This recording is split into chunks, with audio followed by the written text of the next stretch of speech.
folks. Welcome back to Pull Hook Golf, the podcast. I'm your host, Matt Cook, and tonight we've got, once again, returning guest, Mr. Buttsy himself, Josh Buttsy. He is back in the building, and we have an awesome show to go over tonight. First of all, on tonight's episode, we're going to talk about Tiger's return, or maybe lack thereof. We've got Scottie Scheffler's putting woes. Oof. I mean, those have creeped right back into the picture. Genesis Invitational at Riviera. We're going to recap that event.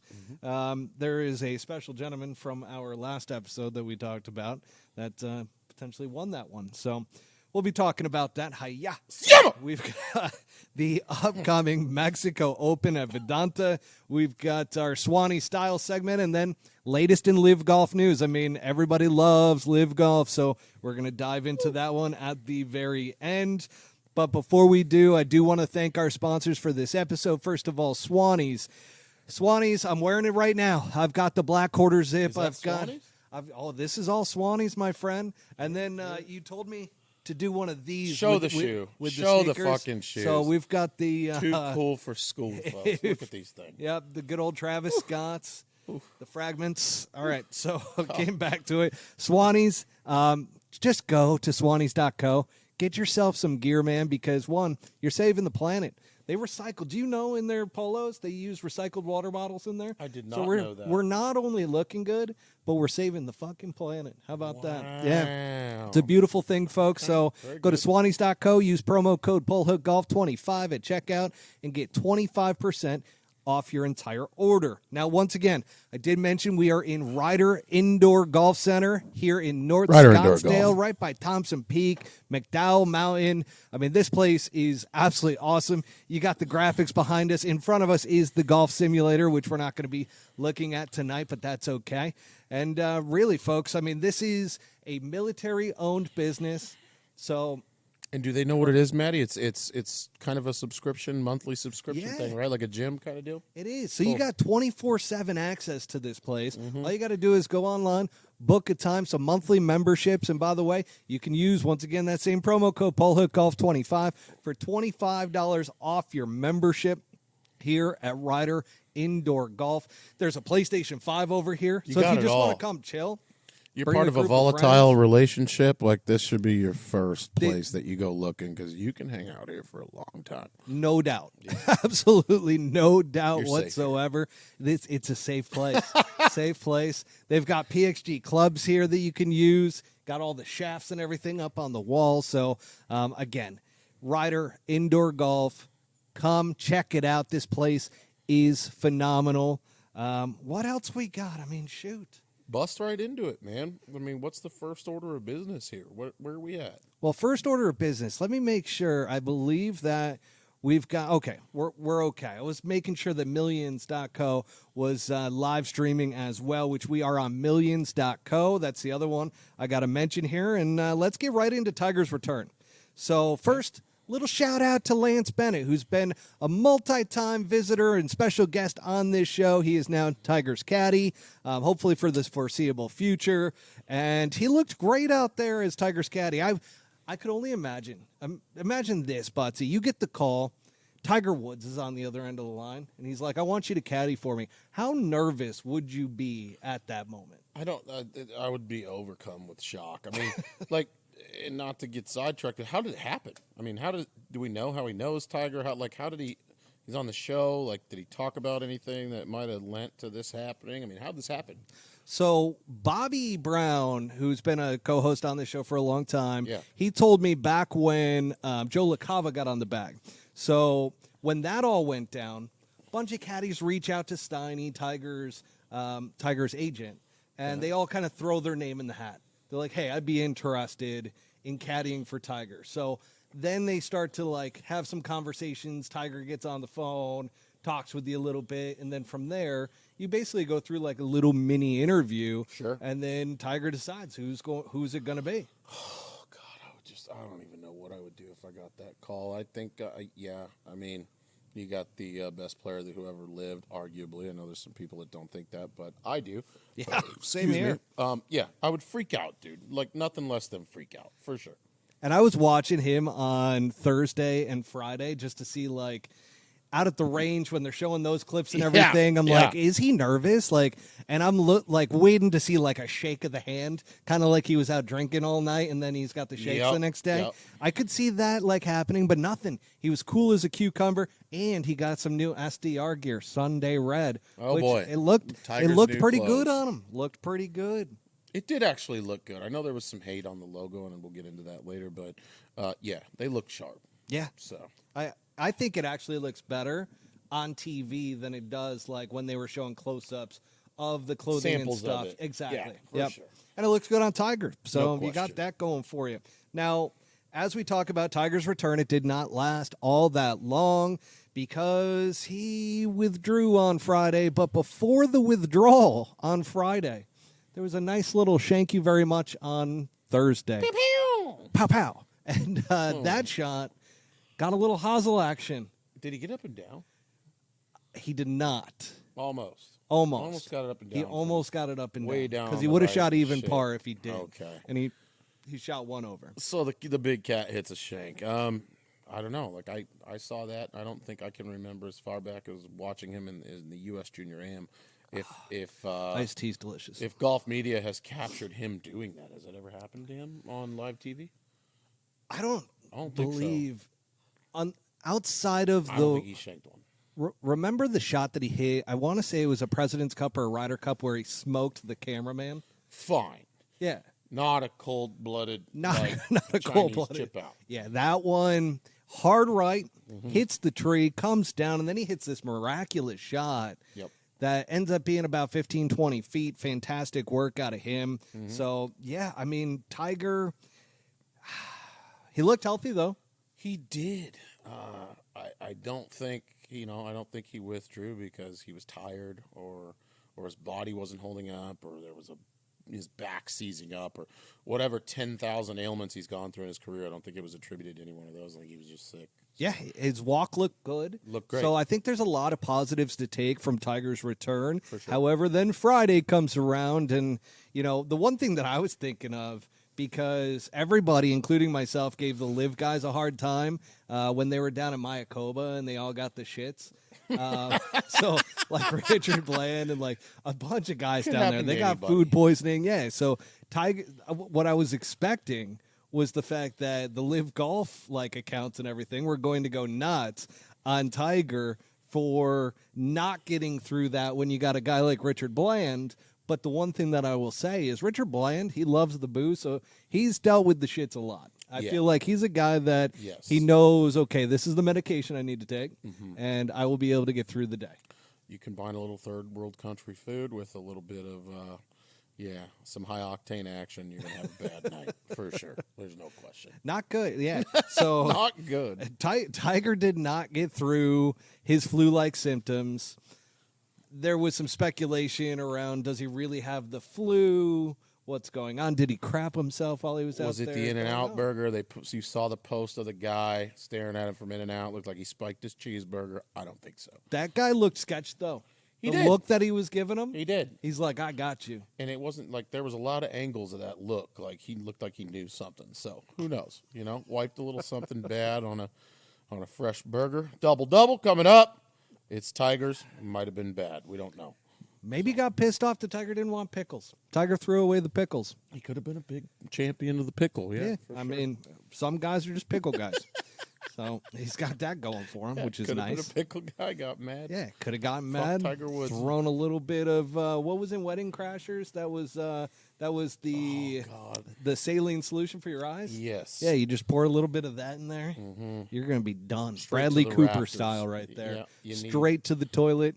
Nothing looking Well, good. you need there. those emergency room grab bars that can only be found in like a handicap stall. Not that I've ever used a handicap stall, but you guys know what I'm talking about.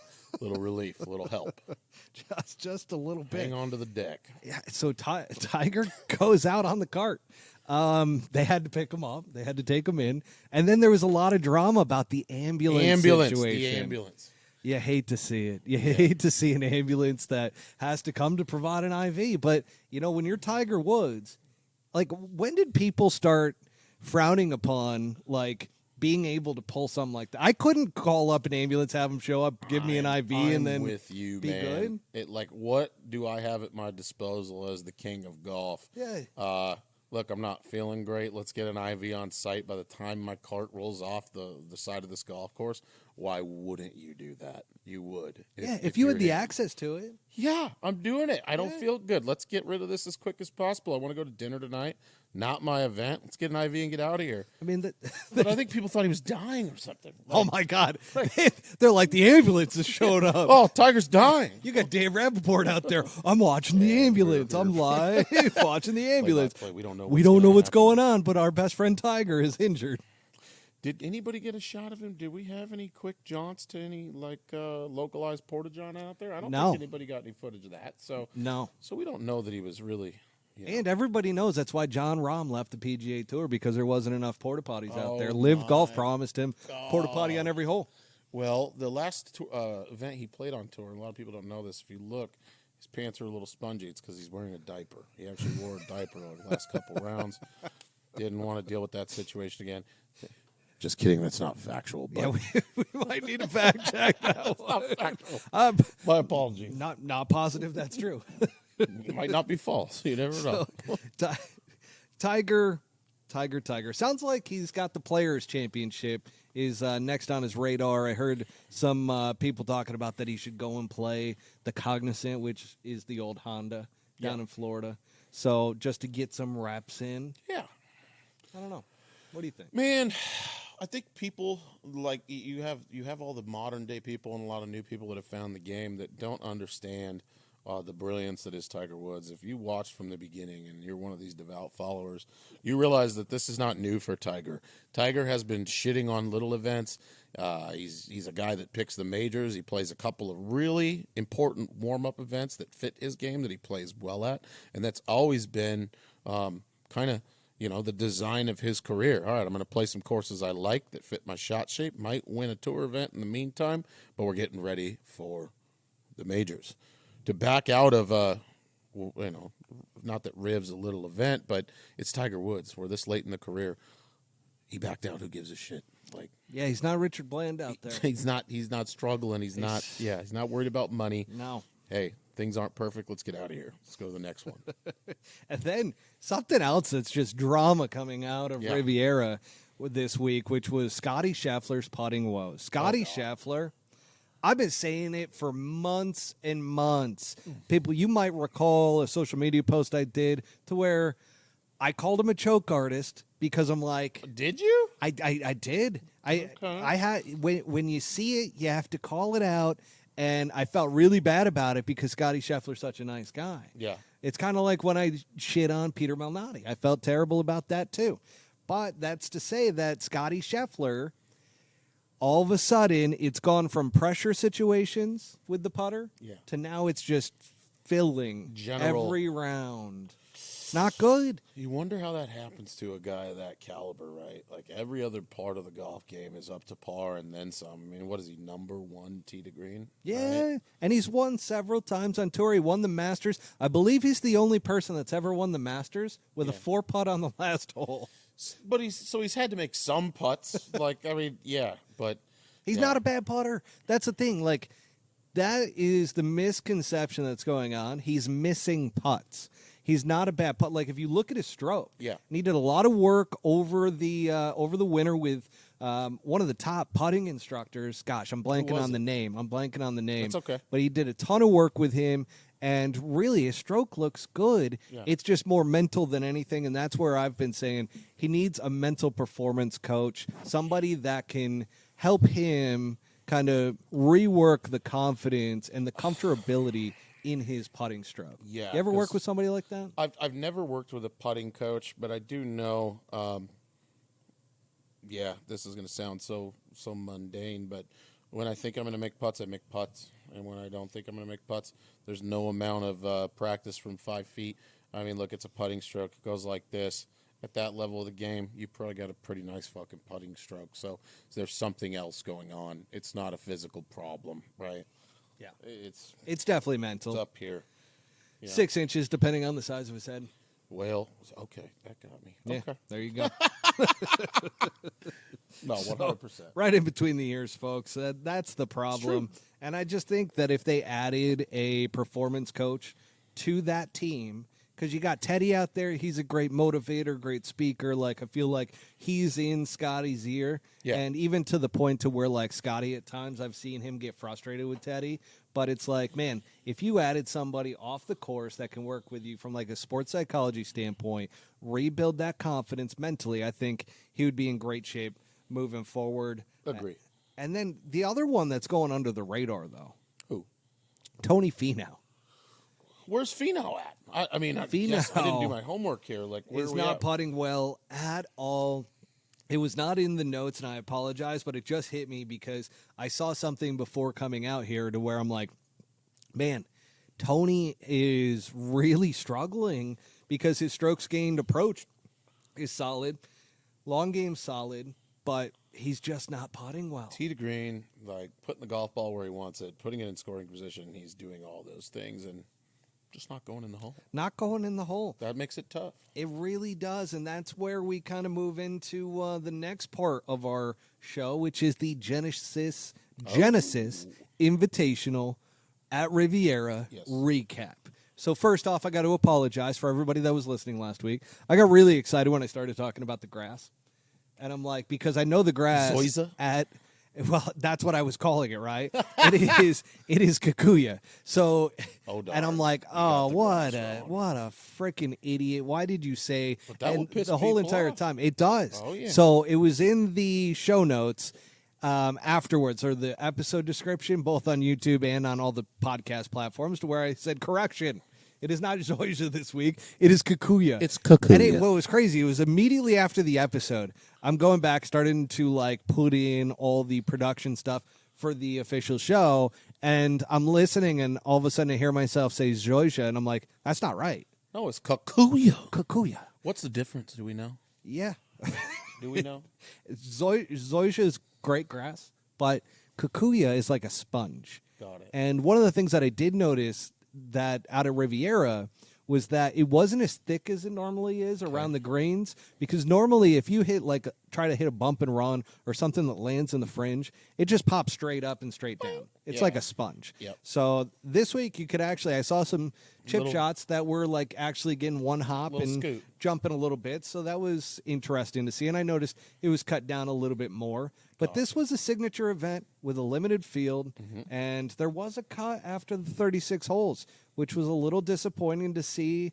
Justin Thomas missed the cut. Oh, my God. JT, we could do a whole special on JT. Do you think that it has the Tiger effect? I was trying to go back and see how many times Justin Thomas has played with Tiger Woods and how well he has played. Poop. And he has not played great when paired with Tiger Woods. Ever. Maybe ever. Yeah. I don't know that he's broken. I don't think he shot lower than 68, which, not that 68's a bad round, but Terrible. I'm Hate with you. 68s. I think there's a little bit of air there to the throne when he's playing with Tiger, and he gets a little bit of that shit that people have been feeling for 20 years, for sure. Definitely. Yeah. And, a lot of the speculation and talk around the PGA Tour is the big names aren't at the top of the leaderboard. We don't have big names winning tournaments right now.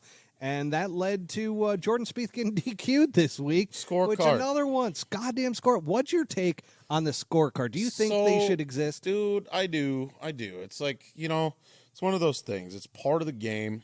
It's golf's got a lot of honor built into it, and it doesn't seem like much. It seems like a moot point, but part of being on the golf course as a professional is keeping your score, and call it tradition, call it archaic. I think it's just something. Look, you can say, well, why the hell are they still counting this?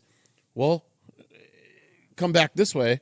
You're a bonehead. You're a professional golfer, and you can't keep the right score on your card. Like you can't do that simple task. So I go both ways with it. But You go both ways. That's interesting. okay. Yeah. All right. Flip. Does this work? Is it flip? Is it flip flop? Do we call that a flip flopper? Oh God. I think it's really stupid that the guy could have won the golf tournament and he's out because of that technicality. But also, you got to keep the right score. Now, here's the thing. I see it from both sides as well. So when I look at it from a tradition standpoint, I'm like, a scorecard you have to do, a scorecard you have to sign. the right score. But then I'm thinking, we have the technology now. We do. To where every shot is being tracked on the PGA Tour. You could say that about Major League Baseball, though. Like, if you're going to say that, then you could say that we don't really actually, like, we have the tech. We don't need umpires. Oh, they're going. They're going that direction. Wait a couple more years. They're doing it already in the pulling minors. Plays back, right? Yeah. So they're doing it in the minors. They've tested it out. They're going to go that's to a good that. thing. I think tradition is something that needs to be upheld. So that's where I'm at on it. That's all I'll say. I'm glad you took a stance there. I'm you went back and I feel forth a strong little about bit, it. but I like that you took the strong stance. So, folks, scorecards, they're not stupid after all. You gotta get the correct score on the scorecard, and you gotta sign it. So, Jordan Spieth, pay more attention. He was great about Where it. did he go wrong? What did I don't actually? Can somebody explain to me? I know he signed the wrong score. Where did he fuck up? There was a hole in which he made a 4 and he signed for a 3. 3 on the card. Yep. Didn't check it. Nope. You can start chanting cheater. Cheater. I mean, well, I don't know. I will say this. Jordan based on Spieth his is character, not, I don't think he's yeah. not a cheater. Especially at after all. the 400 tweets he put out about respecting that. So. Exactly. And then you got his tweet took over Twitter, by the way, with his make sure you signed for the right yeah, scorecard. Yeah. That was pretty solid of Jordan Spieth, which I expect nothing less. Jordan Spieth is pure class. And that leads us into Hideki Matsuyama. Did you see his caddy has taken over social media? He's a huge vapor. He does not. Well, let's put it this way. Hideki Matsuyama's caddy, it's not like he's a social media influencer or anything like that. He literally, people are just taking shots of him, photos, and being an original character that he is. He is a character. He is. I mean, We're getting little tidbits of we're starting to piece it together, Yeah. little by little. He's out there waiting on the final group to come in at rip. He's sitting on the hill, ripping a vape. He's got a pack of cigarettes in the other hand. Like, it's just unbelievable. And then there's shots of him at, I believe it was the President's Cup, to where he's got his shirt like ripped off. He's got like sayings all over his chest and stomach. I mean, just what a character this guy is. He's a classical guy. He's a classical cartoon character on the PGA Tour. He's quiet. Nobody knows what he's saying. No, never. He's cool. Yeah. And he's showing his coolness. He really is. Accidentally, too. He didn't, look around. No, he didn't purposely do it. People just caught on, and they're like, oh, shit. It's kind of like Chichi Rodriguez with his caddy at the Masters back in the day. The one with the fro and the flat brim. A guy was way ahead of his time. Way ahead of his time. Keith Sweat. That's a good reference. That's a good reference. That was him. So, and by the way, folks, we know because we've had so many caddies on this show that they are all absolute characters. Love all of them because they just bring something that a lot of the players don't. Like, you look at Matsuyama. They are golf, man. They are golf in its purest form, I think. Like a guy that carries for a living. He's a devout student of the game, and he's seen it all. Okay. And I know you've had caddies on here, but if we could get Matsuyama's caddy on here, I mean, some of the stories you would tell. I think we would need a translator. Probably. I think we could arrange that. We could. Yeah. That could definitely happen. I do. I might need to make some phone calls after this. You just planted a seed in my head, and I'm like, shit, we really need to get on Matsuyama's caddy. We got to get him. Absolutely. Now, Matsuyama, he rallied from a 6-shot deficit. Yes. With a 9 under 62. I believe he tied Fred Couples for the PGA Tour's lowest round at Riviera. Is that true? It could be. I was looking it up, and I'm like, okay, what's the course record?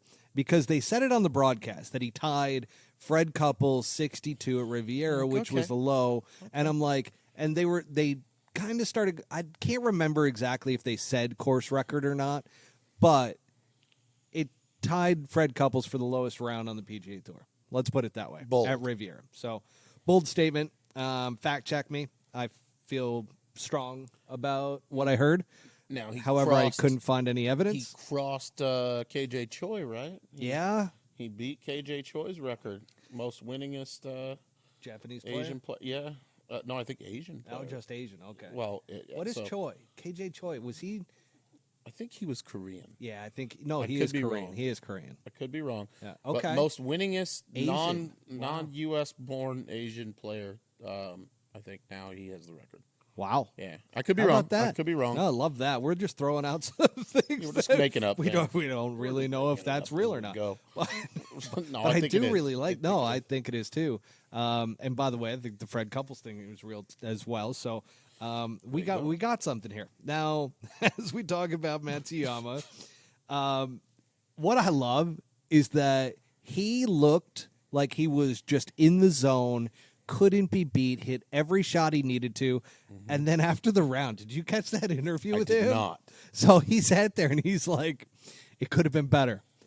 And I wasn't hitting my irons that well. He hit 2 shots in back-to-back holes, 1 to 6 inches, 1 to 8 inches. He's notorious for that. It's though. unbelievable. So my question to you is, do you think that his perfectionism, I'll call it, has hindered him or has helped him? I think it's hard to say because I'm not him, right? And the perfectionism could yield a net positive overall. If he wasn't like that, would we be shaving strokes? Would we have a better record? Would we have more wins? There's a maybe there for sure. Yeah, because it starts to kill you. Because if you're so pissed off that you hit such a bad 7-iron in the last hole that it was 6 feet pin high, and you go to the next hole raging, I think that has an effect on a guy for sure. So. And he's a guy that keeps it in, but he does the club drop from time to time, and then it still ends up like 5 feet away from the hole. Nobody has dropped their club on more tee shots, and it's ended up where we all wish we could hit it. Good old Matsuyama. What a gem. I wish love he him. spoke English. I was telling you when I caddied at the Houston Open last year, there's a full putting green before the event. He comes out there and he decides, well, I'm just going to hit 80-footers across the green, right through everybody. Just ripping through people. Few balls hit players, few balls hit caddies. Not one fuck given. He's just putting. Like, I'm going to go to that hole across the green. You guys can either get out of the way or whatever. So it spoke a little to me about, hey, this guy doesn't give a fuck. Just does not give a shit whatsoever. Yeah. And he can just like shrug it off because he can pretend like he doesn't understand English. Always got that in the bag. Always has it. Which is awesome. I've also heard that his Masters dinner was the best out of all the dinners. What I don't. He had Japanese Wagyu. Okay. For A5 Wagyu A5 Wagyu beef, and it was all like with a Japanese twist to it and everything. Yeah. So, Very but nice. a lot of guys say that it was the best that they've ever had, and some of the older so guys cool. too. Yeah, and then his speech too, because he did his entire speech in English, so he practiced and everything, even though he doesn't really speak English that well. Pretty cool. Pretty solid. Tribute now, to the game. We got some other doozies from this past week, and one is good old Will Zalatoris. Willie Zal. What a legendary story, going from being Happy Gilmore's caddy to now being on the PGA Tour. Hard to believe. Where are you going with those clubs, punk? Yeah. Now we're out there. And now he's out there, and he had his back injury. And I'm going to tell you guys, he lost speed in his golf swing. You think so? He's had to, because I think he was like 4 miles an hour faster swing speed pre-injury. Which, that'll probably come back. Yeah, I think so too. We're on our way back. I don't think he's there yet. Like, he still looks rusty to me Yeah. in a lot of ways with his golf swing. But remember, this was the guy 2 years ago that everybody was saying, man, if this guy could putt. Now he's got that broomstick like Adam Scott. He's got the lab putter, the Mez 1 with the broomstick. You were talking about this putter before we started tonight. Miracle putter. I understand why the pros on tour, when you're on the putting green and you ask them about these lab putters, that they're like a cult following. And I never understood why. Once they get it in their hands, though, then it's over. And so for me, all of a sudden I've got the DF3 in my hands. And I went out the other day. We were talking about it before we hopped on air. And in 9 holes, I dropped 12 putts. What do you? I don't even know if you can describe this. What do you notice on the putting green? Like standing over putters that look really good and feel good. I mean, it's like, all right, cool. This is really nice. Might make some putts with it. Like, was this like? I really feel like the ball's going to go in more. Like, what is it? I always said this because I always felt like I was a good caddy because I could read greens pretty well. Yeah. And I like when I would read greens, I always said I can read greens for other people. I just can't read them for myself. Sure. And that was always true up until this putter, because all of a sudden I'm able to put it on the line, end over end. And it's like as soon as you aim it at address, Yeah. from there, all you have to do is not get in the way.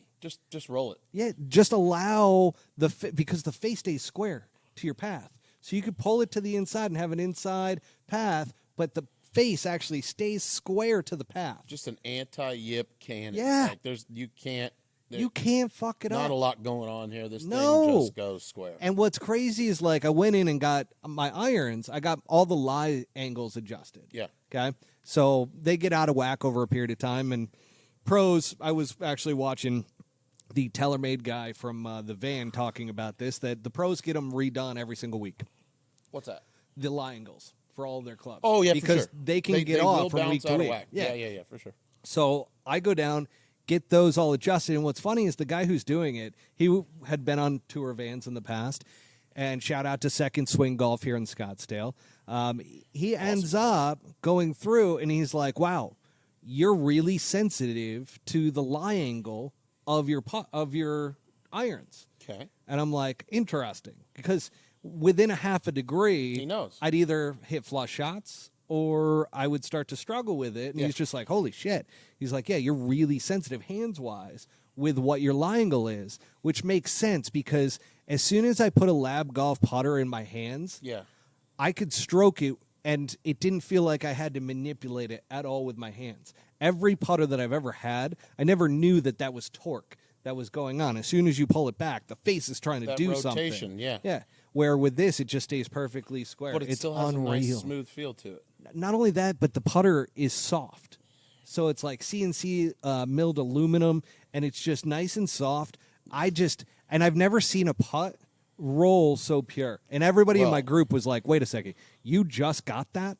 Like, you're rolling this thing, and this is the best I've ever seen you putt. I'm like, yep, it is. Folks, if that wasn't a Lab Golf commercial, I mean, oh my God. But seriously, I want to go try one now tomorrow. Like, I got to go try one. I'm on the YouTube comments for them. I'm on the Twitter comments for them. I'm hitting people with like, no, you need to do this because if you're struggling with this is how I was. My MO was switching from putter to putter to putter. I can tell you right now, this thing is not going to leave the bag. Now, little off statement here. What do we do for pee breaks on them? Pee breaks. How do we do that? Now, a quick word from our sponsor. Swannies is here with a fresh take. Performance-based materials are a given these days. But if you're looking for the stretchiest and most lightweight pieces that deliver a look that says, I'm here for a good time, take a walk on the Swannies side. With fabric sourced from recycled plastics and designs sourced from our very own weekend warriors, Swannies is looking out for both our planet and those that need a little style to boost their drive another 15 yards. Premium looks from top to bottom at swannies.co. I'll just remind everybody, we are at Ryder Indoor Golf, and this place is absolutely awesome, by the way. It is a membership indoor simulator, TrackMan 4 technology. It is veteran owned and operated. It's open 24/7 to members. When I heard that it was open 24/7 to members, I'm like, okay, let me test this out. You can set up a tee time for 1 a.m. in the morning if you want. Yeah, you can come in here at 1 a.m. in the morning. Just go ahead and zap yourself in, and they do offer military and first responder pricing. Podcast listeners of Pole Hook Golf can receive $25 off when they sign up for any of their monthly plans. Discount code PoleHookGolf25. Yeah, pretty neat stuff there. We were talking about Will Zalatoris and his putting. His putting is unbelievable right now, which is why he was sitting towards the top of the leaderboard, because he's getting back his game, which is pretty nice. Yeah. Look, I think Will's here to stay. He's not a flash in the pan. I mean, how many times did he win on Korn Ferry, right? And then he came out, and then there was, a year and a half? Was it year and a half, 2 years? Everybody goes, when's he going to break through? He kept finishing second in the Masters, some of these tournaments to where it's Drove not me the easiest. insane. I'm betting on him every week. Like, dude, when's it going to happen? Yeah, I think this is going to be one of those guys 20 years from now. He's got, 15, 20 wins, and he's a part of the tour. He's here to stay. So, And the only reason he had back injuries was because he was caddying as a kid for Happy Gilmore. That bag was 100%. heavy. 100%. And I don't know if you guys saw the hair that he had going on then. Super flow during the Adam Sandler days. Yeah. But a lot of extra weight there. I think he needs to bring that back. Oh, my God. Can you imagine if he just did like I'm going to make myself look as much like that fucking kid as I can? Oh, yeah. I would love that. Show up with a flannel button up on one day to a tour event. Like, just do the whole thing for us. You know who would do that, but it's not the same situation. Max Home, I feel like, would do that. He would, but he's like a guy, like he's a known like jokester. Like, yeah. I don't know. Will Zalatoris, pretty straightforward guy. Zally. Now, we had some disappointments out there. Patrick Cantlay, and I'm not going to rip him too badly. Bobby loves the SoCal guys, so Patrick Cantlay, Xander Schauffele. So I'm not going to talk too much shit, but I'm going to talk some shit. Because Patrick Cantlay, you ever seen like a player in other sports just come out flat? He came out flat on Sunday. Yeah, just absolutely shit the bed. I felt like that was his tournament to lose, and boy, did he lose it. In regards to the golf, I agree, but like the character side of Patrick Cantlay, right? So I've seen some things that make me a little suspicious of his character. Yeah, I know you're playing professional golf, and everybody and their brother wants a piece of you, and Tiger used to do this back in the day. Just walk by people, no autographs, whatever. Yeah. But not Zalatoris, Cantlay, kind of developing this David Sims kind of allure about you. I mean, you walk by a mile of kids. And they're not even looking for like an autograph. They're just going like this. Give me a fist bump. Give me a little something. Walks right by him, and I don't know. He's not that guy. He's not the Phil Mickelson type. Dude, something. Give him something. So just something. But apparently he was experiencing flu-like symptoms on Sunday. He was sick as well. So, yeah, he ate the same type of In-N-Out burger that Tiger had. Is there any chance that any of that was there any other players that were sick? I mean, do we know? We don't. Yeah. Those were the only two that I heard that had flu-like symptoms. Okay. Tiger's was confirmed by his team that it was influenza, which tested positive. People on the Twitter, they were going. What did they say? They were very speculative. Like, you can't trust anything that comes out of Tiger's camp, and I get it, but you also have to understand that Tiger, when he came out on tour, they had to protect him all the time. 100%. Racism, folks, existed in golf for and I mean, technically it still does, but it literally was really bad when he came out on tour at first. Yeah. Like, everybody wanted to tear him down. The Curtis Strange interview where he's like, you're going to learn. Yeah. You're going to learn. You're cocky. You're going to learn. You'll learn. It's like, that was the type of mentality towards Tiger throughout the media. He was not the darling that he ended up becoming, and then as soon as everybody could tear him down because of the hookers, they just went nuts. They absolutely went ham on it. He said something a long time ago, and I think it's reigned true today, that winning solves it all. And it does. That's what he did. And people love a comeback story. Every step along the way, there's this going on, we should hate him for this. And then he just wins, and everybody goes, I'm not going to worry about that anymore. Maybe we'll have something in the future to get mad at him about. But anyways, so we are on to Xander Schauffele. God, this fucking guy. Don't even he is a bettor's nightmare. Oh, I was just going to say, he's another guy that, like, you're an idiot if you don't take him. But if you just throw him in the top 20. If you take that plays great. I always take him to win. Great. You can't put him to win. It's going to happen. It's got to happen. It's going to happen. I know his game is way too good, but he doesn't win. He always finishes like top 20, top 10, top 5. Do you think that's like the Zalatoris thing, like where he can't get over the hill? I mean, he's been on tour for how long now? Like, his is weird because... What's his deal? Folks, why do you think he doesn't win? Watch him closely on a Sunday because there are just those... You know how if you're coming down the stretch and it's close and you got a chance to win, you need those couple big shots and then a couple made putts in order to break through and win. he just doesn't the have 20-footer those moments. drops or something like that. He yeah, just yeah. doesn't have those. Like, there's nothing that screams out, oh, he's choking. Like, it's not a Scottie Scheffler thing where it's like, oh, his putting is terrible. There's none of that. Yeah, he doesn't dunk one in the drink and then chunk another one 5 No. feet. Like, none of that ever happens. It just doesn't quite. It doesn't quite click. Like, Scoring shots don't happen. all of a sudden he's under pressure, hits one a little bit into the rough, just misses the fairway. Great golf swing, but he's just a little bit off. And then all of a sudden he's coming into a green, can't get it close, ends up 40 30-footer. feet, Yep. 30, 40-footer, 2 putts for his par, and then moves on to where, like, that's a hole that you need to make the move. We are waiting for that ball out of the rough to miraculously, like Tiger, like a lot of these guys that end up clutching the dub down the stretch.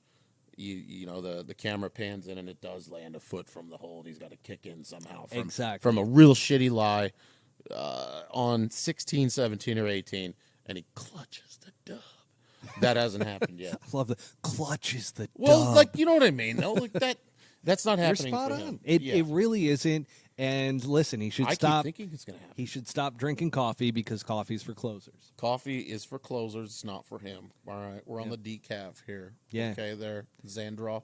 Xander, no coffee for you. No more coffee. ABCs always be closing. Okay. Not for the dub.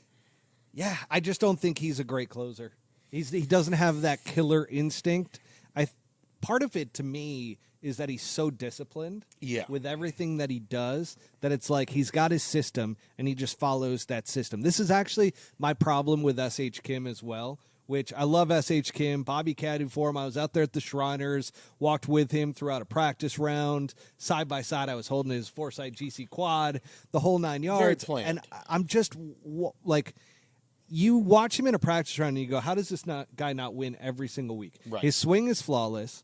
Like, the one thing that does lack a little bit is his putting, but he gets that under control. But I just find that he becomes very contempt with just making pars. With the business plan. Just making pars. Yeah. And it's like, if you look at his scorecards, there's not a barrage of birdies or anything like that. Like, plays it very conservative, time in and time out, and it's just like, when are you going to see that real breakthrough for somebody like him? And I think the same thing goes with Schauffele. So I mean, well, to your point, you know, sticking to the plan.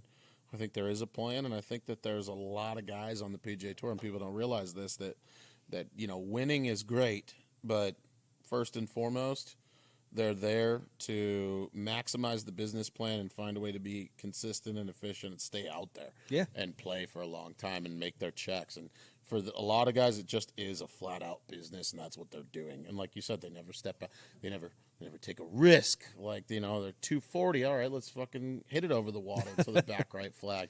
Sometimes you got to go after. You got to. You need, if you want greatness, that's how it goes. 100%. And by the way, folks, all 4 picks from last week ended up being in the top 20. I always tell everybody when I go through like the betting picks, I'm like, just don't pick them as winners. Yeah. So all 4 of my guys, if you threw them in a parlay from last week's episode, you would have hit on the top 20 bet. I'm a big top 20 guy. I mean, top 20, you can make money. Yeah. You make good money too. Yeah. Let's head into the upcoming Mexico Open at Vidanta. Vidanta. I love Mexico. Do you like Mexico? I do. Do you go down to the Cabo sometimes? I have. I don't like driving to Mexico. No Puerto Penasco, huh? Nah. I love Puerto Penasco. I Penasco. stick out like a sore thumb. It's like, God damn, I got to give a federale another $200 just to pass go here. So, yeah, because you're always in trouble. I guess. I mean, I stick out like a sore thumb no matter what. So I'm obvious, right? I can't hide it. It Anyways, happens. Mexico, I love Mexico. So Yeah. this golf course, though. Talk to me about it. You know Well, it? no, I don't. Okay. So is it long? It is long and is. strong. So it's a par 71. Okay. And get this, it's almost 7,500 yards. It sits at 7,456. So a lot of long par fours. Which is not surprising yes, exactly. A lot of long par 4s, which is not surprising that the 2 guys last year that battled it out was John Rahm and Tony Finau. 2 guys that absolutely bombed the ball. That can tank it. That can absolutely tank it. And John Rahm fizzled out towards the last round. Remember, he won Riviera. He won the Genesis, I should say. Wait a second. Did he win the Genesis? Yeah, he No, won. he did. He won the Genesis. He also, because he had that one moment to where everybody thought he hit it out of bounds and got a break because it was whatever it was. Yeah, but it was legit. Yeah, it was legit. And then he won multiple times before that. So John Rahm had a hell of a beginning of the year, but Tony Finau stuffed him out in that, came down to the end, and Tony Finau won. So it's definitely a big hitter's course, which I'm curious. We're just going to hop right into the betting segment, which for you, who did you think? I still got Kim. I still like Kim. He's Little Dicky Tom Kim? Yes, I still think, man, this guy's Jesus. going to come out of nowhere. I think he rolls it better than anybody out there. And He's not long enough for this golf course. oh, well, I think we might see an upset this year in terms of extra long players. Oh, my God. winning Are we this back event. in the situation? It's Tom Kim in the field? He is. I You made sure? this time. Okay. Yeah. There's a lot of Kims in the field. I'm pretty sure they had a T in front. S.H. Kim is in there, yeah. Okay, so him, and then we talked about this before we went live tonight, but God, just another guy that drives me absolutely ahead. insane. Give it to the Scottie people. Stallings. Scott Not Stallings. a short knocker by any means. Super consistent and has proven that he can almost get it done on Sunday. So I'm just waiting for the finish up. Why can't that happen in Mexico? You wish. You really do, which for me this It's week, low heat.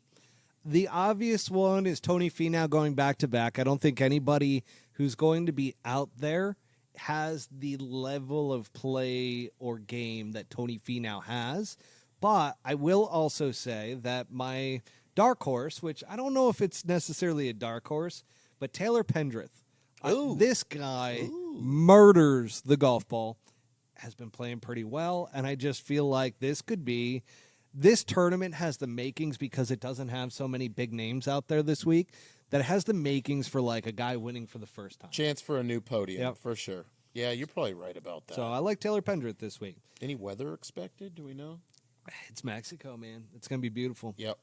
If they get rain, it'll just be a little bit of rain, but no, I think it's going to be warm and beautiful down there. I did not check the weather, by the way, so if it's going to be like all of a sudden just tornadoes down there, it's not my fault. Not my fault at all. We'll get a peek. Yeah, give it a peek, and I'll move us into our Swanee-style segment, which, again, is going to be about Tiger's new clothing line, SDR, which...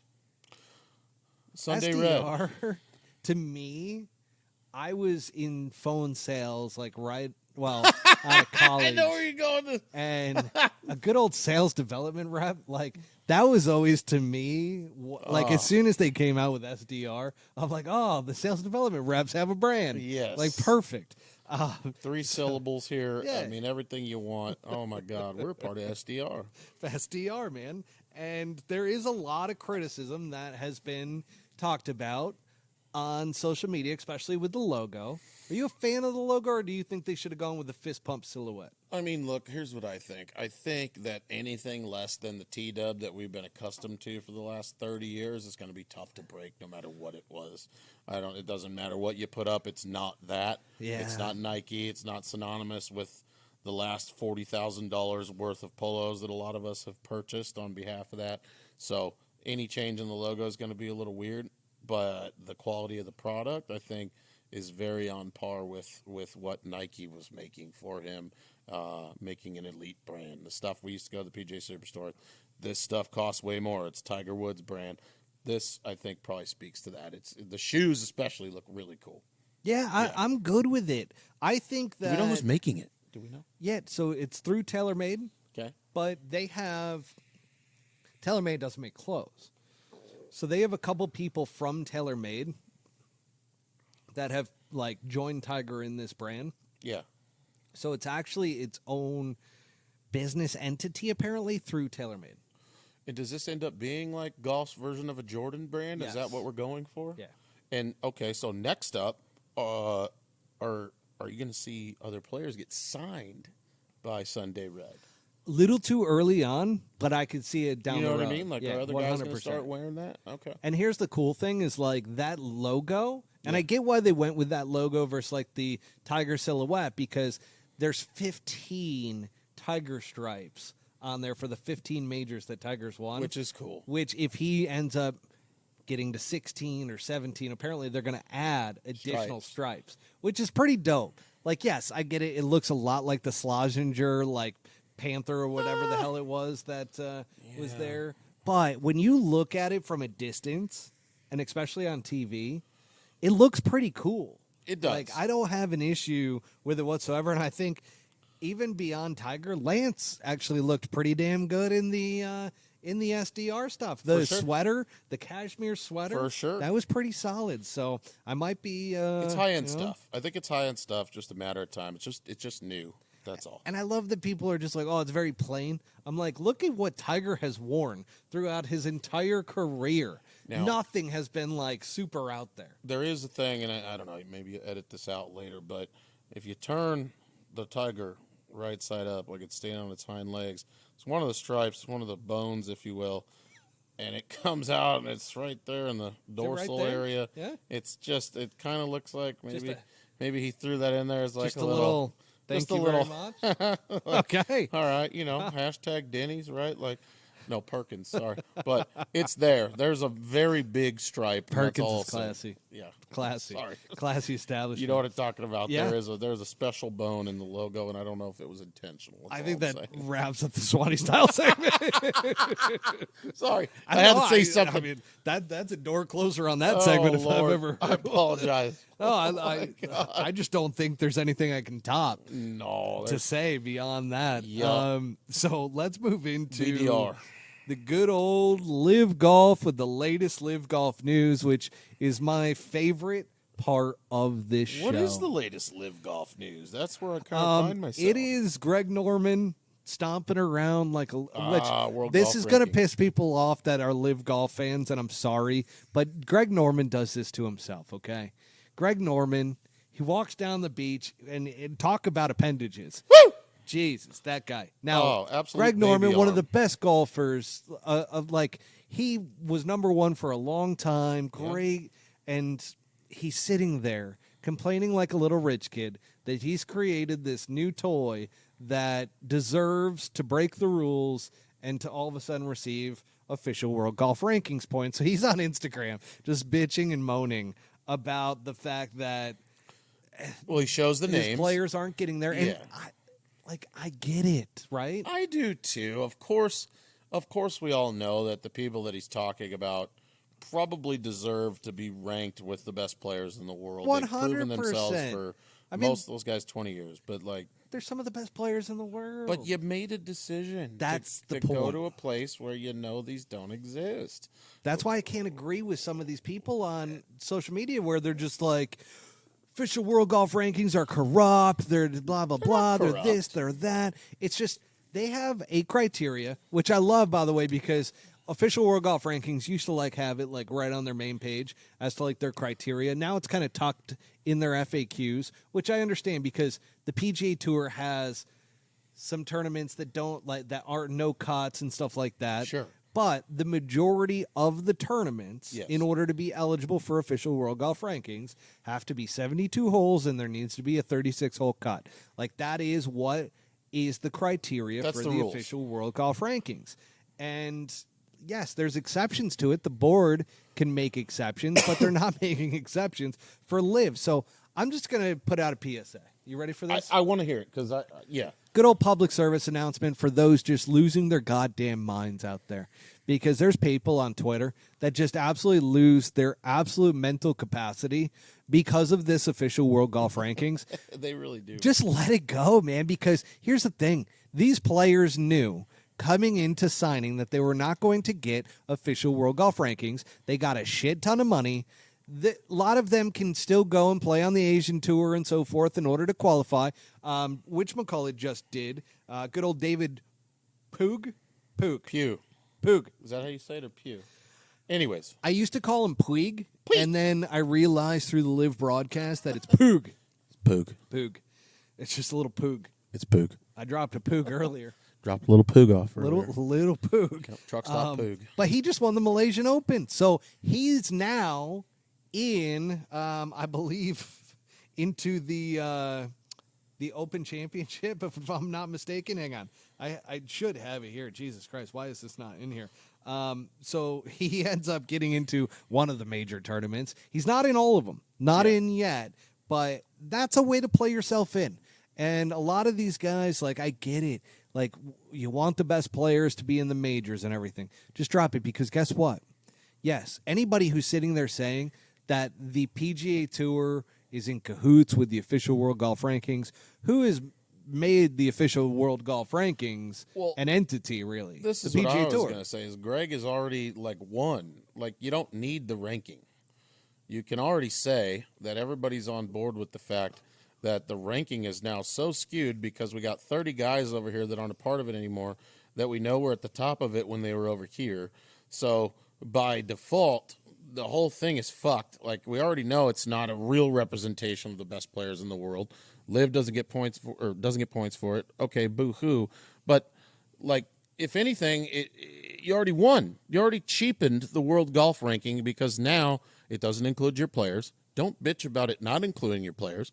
It doesn't include them. But we all know as golf fans that those are some of the best players in the world. So looking at the world golf rankings and saying this is the best guy in the world, we know that's false. Exactly. So, like, you already won. Like, you already satisfied. Everybody knows that, Greg. You know.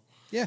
And I just don't want to see people on Twitter having heart attacks. They do too, because of just losing their goddamn mind over this official World Golf Rankings. Like, do they just get up and get mad at the internet? I'm going to tell you right now, the LIV Golf accounts, there's quite a few that are bots, but there's quite a few that I'm worried that they're just, like, enslaved in Saudi Arabia, that are just being whipped in order to, like, hit that keyboard and just to figure out something. You might not be wrong. And so I feel bad. I genuinely feel bad for some of these accounts with how skewed and delusional that they are. World Golf Ranking. Who gives a shit anymore is where I'm at with it. It really doesn't matter. It's not going to change until there's the merger that takes place, which, by the way, that's held up big time. What can we dig into that a little? Do we have time? Yeah. So explain what the merger is, because I'm not sure that I fully understand it. So the merger, where it got to, is that LIV is going to remain its own entity. Okay. Okay. And PIF is going to put in a lot of money into the PGA Tour. They're going to become a big part of what moves forward with the PGA Tour. And the biggest part to it, and why it technically is a merger, it's not going to be a merger. It's going to be an investment from PIF into the PGA Tour. But where the merger talk comes in is that there's going to be a pathway back for these players from LIV Golf to come back and play in PGA Tour events. So this is one of the reasons why John Rahm joined, because he knew it was very close. He thought he was going to be right back being able to play in PGA Tour events. And yes, before you LIV Golf fans freak out, yes, there are some players that just could give two shits whether or not they're ever going to play a PGA Tour event again. Dustin Johnson probably being one of them. Cam Smith has actually come out and said, well, I haven't heard it from Dustin, so I'm not going to sit there and put words in his mouth. But, like, it's Dustin Johnson. He could care less about playing golf. He wants to literally run off on his yacht and go fishing with his little boy. And I mean, you made a wonderful life. 100%. Can't blame him. He's fucking killing it. You got the hereditary nature of the game, right? Exactly. You don't want to lose that, but beyond that, yeah. And so with the entire merger, the one thing that there is, what people don't realize is precedent in law, okay?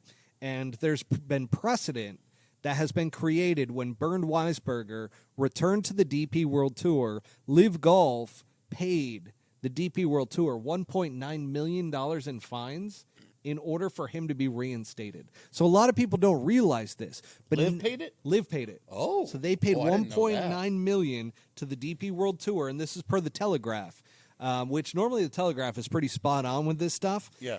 So that being said, there's also been other payouts for some of the other players that I saw as well, like Laurie Cantor and a couple other guys that wanted to get back onto the DP World Tour, or at least play in events. And the DP World Tour set up fines. And that's one of the reasons why Sergio won't play, because he won't pay the $100,000 in fines or something like that. Goddamn, good on them. Like, there's still a path for you to be here. Exactly. But you're going to pay for it because you left, and you took a lot of money. You want to come back? We're happy to have you. There's a fee. So that's the biggest sticking point. And I thought fucking deal. that the PGA Tour and PIF were, you and I talked about this a couple weeks ago. Yeah. Off air, I was like, they're supposed to be done with this within the next week and a half, 2 weeks. I would be surprised if we got to the Genesis and it wasn't official and announced and the Super Bowl, by the way, like that was one of the things that they wanted to like have this done by so that it gets swept under the media rug because everybody's talking, especially mainstream media, talking about the Super Bowl and whatnot. Sure. But it did not get done. So I've been asking a lot of sources as to what the hell is the hang up, and they continue to say the same thing, that the pathway back with the fines, they know that there's going to be fines. And once again, there's precedent for this with the DP World Tour. Got it. How much are the fines is actually what the biggest issue is and how do you calculate at the moment. those? Like, is that based on player? Is that based on like prominence? Like what? How do you know what you owe? And what's crazy is PIF is going to pay them.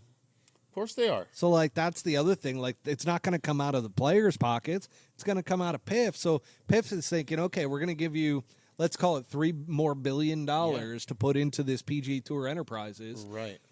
Then from there, it's like, okay, we're going to pay you for every single fines player who wants to come back. Well, because it behooves them way more than their money of solving that problem to have these players with the ability to go both ways, like could play on both tours. Like that's huge. The one thing that Kevin Streelman pointed out to me as well when I had him on a couple months back is that he goes, Matt, it all comes down to media rights. He goes, PGA Tour owns all of our media rights. LIV Golf, LIV Golf doesn't own those media rights. The player does? The player does. That's beautiful. That's how it should be. But here's the thing. Problem with that is, what happens if they come and play on a PGA Tour event? Who all of a sudden owns those rights? If they go over to LIV Golf, like that is a complication. It is. In all of this, which, by the way, lawyers get involved. It all gets divvied up and figured out. And so I don't know when this is actually going to I was just going to say, what do you happen. think a time frame is for, like, are we like, let's just call it a solid 2 years before They got to get it done before the Masters.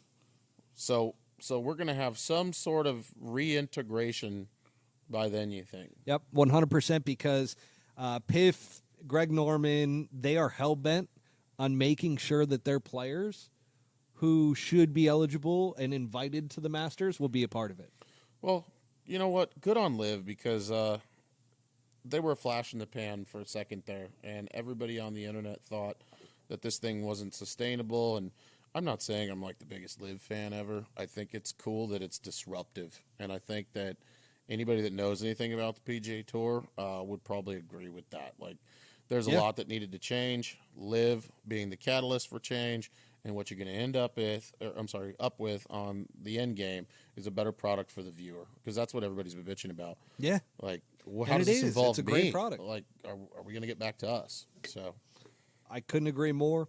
Now, the other news in LIV Golf is that there's a 2-week break that's been going on. So they have a lot of breaks. They have a lot of breaks, and as a fan, that disrupts the momentum of everything that they had going on. I mean, they went into Las Vegas, things were high, like everybody loved Mayakoba. The Vegas tournament was good to a degree, and like now all of a sudden 2 weeks break. You don't see this in major sports a lot of times. And so I do wonder if that's going to have a major effect. Do you like that there's these big breaks? Obviously, it's for the players for travel and everything, but do you like them? I don't, because like if I follow a baseball team, because I know I'm going to, again, it comes back to the fan. That's great for the player that you get time off, and I understand we all need time away from this bullshit, see our families and all that, but as a fan, if you're trying to get me on board with LIV, like I want to watch this shit every week. I want to watch LIV players swinging the club every week. I do too. It's the whole reason I like the PGA Tour, is because I know come Thursday, I'm a golfer. I can turn the TV on and there's a tournament on of some sort, even if it's the John Deere Classic.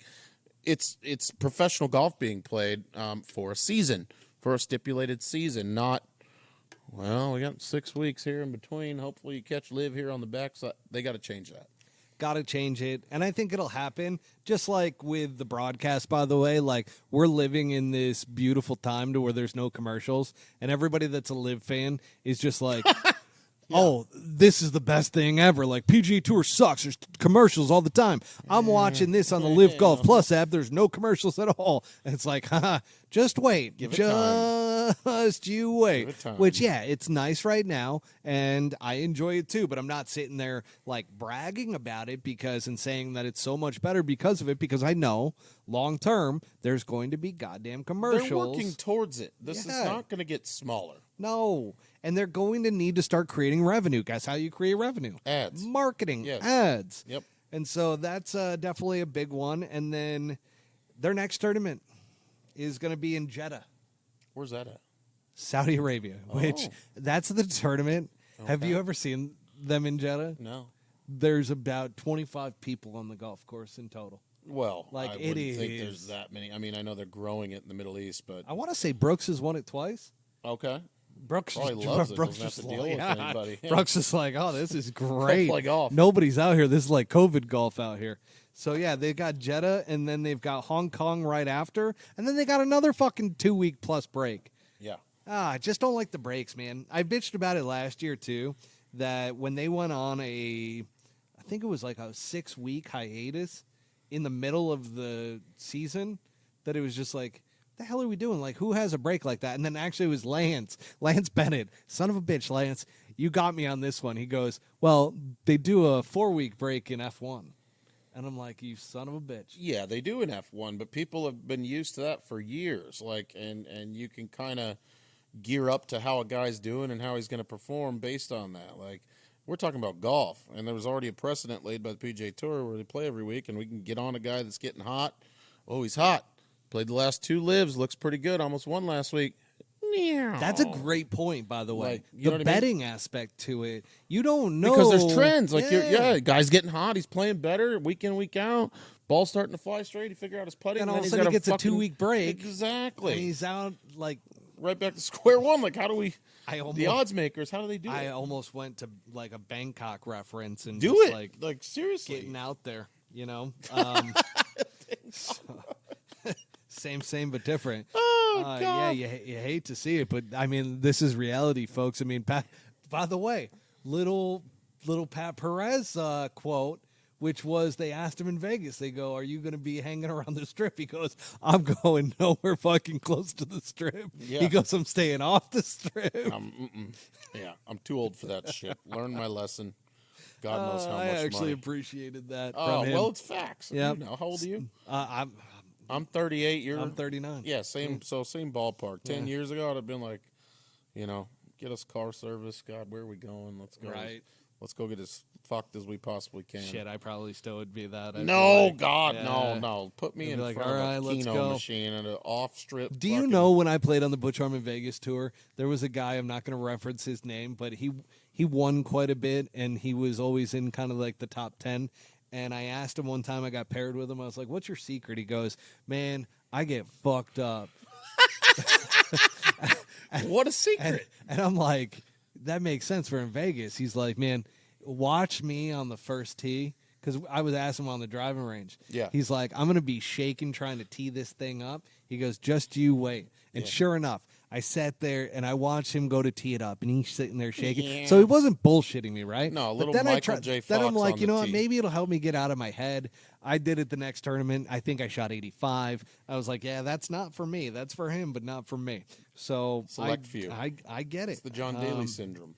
Oh, John Daly that's a syndrome. gift and a curse. All you need is a little Couple bacon, Jack egg, and and cheese Cokes. breakfast sandwich, Diet Coke, 2 Jack and C's, and where's the first tea? But What's his the drink course is record? vodka. Yeah, he loves the He vodka. is a vodka guy.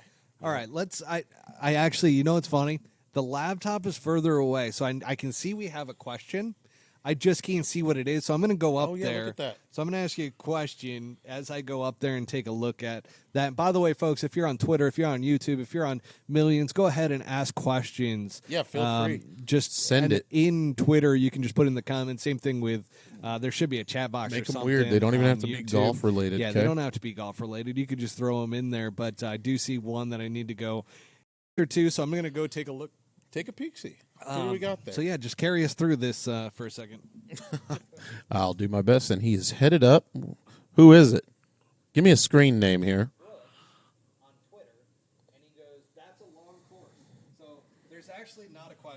Not a question.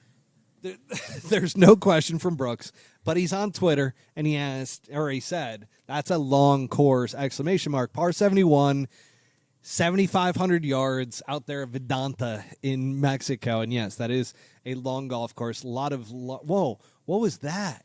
We can do that? What'd it do? It just came with like a thumbs up. Oh my God. Oh, there's a picked it up. thumbs up. Look at that. How little about AI. that? What software are we using here? Unbelievable. I think that's from the iPhone. Wow. So, yeah, we record these with the iPhone. Try it again.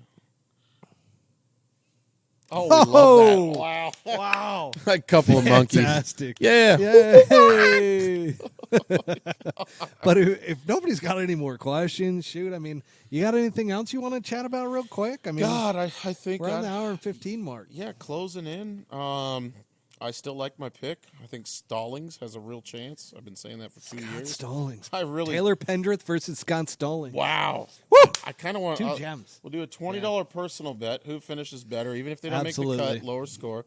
And Taylor Pendrith. We'll go from there. Otherwise, yeah, golf's heating up this year. I realized I just itched my crotch live on millions.co. Well, that just makes you look more human, man. There's not a guy out there that's not scratching his potato right now. So at least I'm not putting the hand in, you know? No, yeah. Just don't a go full Homer Simpson. Yeah. Or Married with Children. Good old Al Bundy. Bring it past the face. Al Bundy. Give it okay. Yep. Look it up.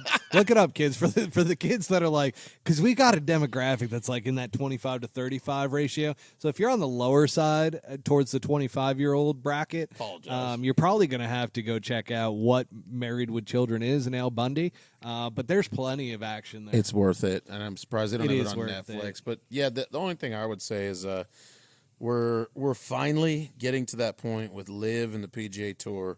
It started out as its own entity. It's going to fail. I hate it. They got nothing but hacks over there, and now that's not the case, and it's a real thing, and it's here to stay. And seeing how that's going to mesh here with golf as we knew it, I think we're on the forefront of that. So I'm excited. I think we're right there. Yeah, it's going to be fun to see I what can't happens. wait because both sides drive me nuts. The PGA Tour fanboys are actually kind of funny. Yeah. The LIV Golf ones, they're new to this game, and they're just way off. They're like more in delusional land, like in La La Land. And I have to chime in from time to time, but I can't wait for the day that none of them exist because it's all one thing. Does Monahan still have a job? Yes. Think so? Players like Monahan. They do? He's a cool guy. Okay. You know, I heard different, but well, I think it's who you ask, and at what time did you ask them? When? Because he's a very personable guy, from what I've been told. The decisions, and I've been critical of the decisions he's made, but good guy. Okay. Yeah. All right. Well, So then we we'll got that. see. Well, folks, that wraps us up here tonight. And by the way, we are at Ryder Indoor Golf Center in North Scottsdale. For all of our local peeps, especially, I know there's several of you, by the way, in the Greyhawk area that listen to this show. Get over here to Ryder Indoor Golf. Get yourself a membership because you got the TrackMan 4. It is absolutely awesome. This place is fantastic. The simulator, by the way, is like a 200-inch widescreen, full 16:9 aspect ratio. It is sick. And by the way, it is veteran-owned and operated, open 24/7 to members. They offer military, first responder pricing. And by the way, podcast listeners receive $25 off when you sign up on any of their monthly plans. Discount code PullHookGolf25 here at Ryder Indoor Golf. And again, Swannies, thank you for outfitting me. I can't wait they're sending me some more stuff right now that I'm just absolutely pumped about. Dialed for the spring collection. The spring. Spring, summer. It is. And they came out with this core collection as well. That's like more kind of standard polos that just look phenomenal, that are like, okay, you need to have it in your repertoire. But if you use Pull Hook Golf 25 on that as well, get 25% off your entire order at swannies.co. Let's see if we can get that thumbs up thing going One more again. time. Here we go. Come on. There it is. Yeah, baby. Woo. Love that. Very good, folks. And until next time, folks, Matt Cook, Buttsy. Thanks We'll for see you having me, next bud. time. My pleasure. Yep.